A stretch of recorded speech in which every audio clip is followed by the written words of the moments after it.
How do you handle the objection of, hey, I love what you do, I need to think about it, or let me think it over?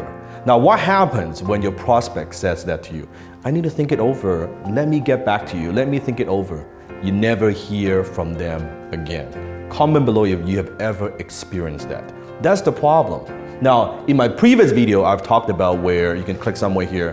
When someone says, let me think about it, what do you say to them at the end of the conversation, at the end of the sales call? Now, today I'm going to teach you something a little bit different.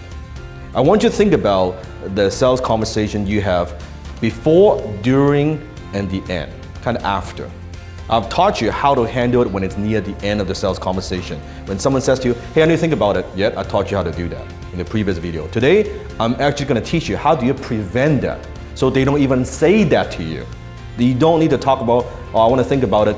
You don't even need to handle that. We're gonna prevent it. Prevent this objection, which is way better when it actually comes up at the end and you try to handle it at the very end. I like to handle it up front. So let's talk about beginning, before the call. How you set up the call is so critical. If you are chasing the prospect, if you are calling the person, if you act and sound like a typical salesperson, right there, it's very easy for the prospect to say, hey, I need to think it over. What they're saying is, I don't think you could help me. Or I don't know if you offer the right solution to my problem. Or I don't know if I trust you, I'm a little bit skeptical. They're afraid to take action. They're afraid to take action and solve the problem right now. So that's the issue. It's not so much they want to think about it. That's not really the issue. So in the beginning, how you set up that call. Are you calling them or are they calling you? That makes a huge difference. Which one are you doing? Now, in the beginning of the call, here's something that you could say. It's called setting the agenda. It's how you set the agenda. Now, it could be face-to-face like this, or it could be in a phone. It doesn't really matter. Let's do it like this. We're in a meeting with the prospect in front of us, face-to-face like that. So I may say something like that. Hey, Mr. Prospect, I'm glad that we are meeting today to see how I could help you take your business to the next level. Now, before the meeting starts, can I ask you a couple questions? And they say, sure. You know what? At the end of our meeting, there are 3 things that you could say to me. The first thing you could say is, hey, Dan, that sounds good. Let's do some business. And that's good. Then we can work together and I can help you. The second thing that you could say is a no. And that's perfectly fine. I want you to know, Mr. Prospect, it's perfectly okay to say no to me. If it's not a good fit, you can say no to me, I can say no to you. Number 3, the third thing that you could say, but I don't want you to, is I want to think about it. Because usually what that means is it's a no, and you're just trying to be polite.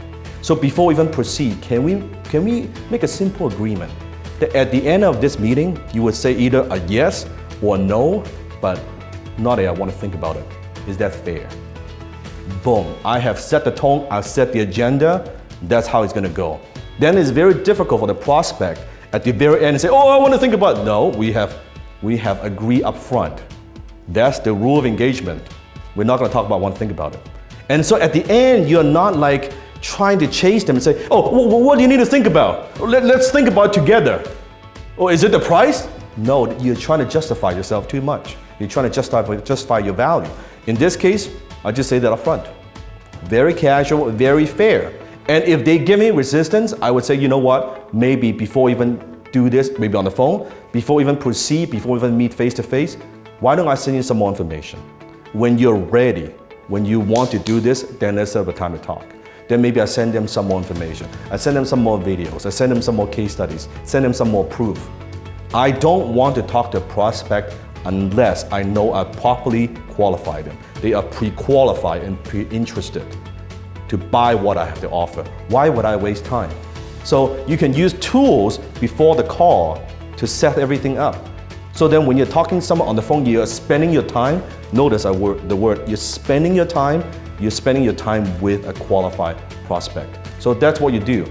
Before the call, you set the agenda, you set the tone, and you are telling the prospect, hey, if we're gonna do business, great. If we're not gonna do business, that's fine.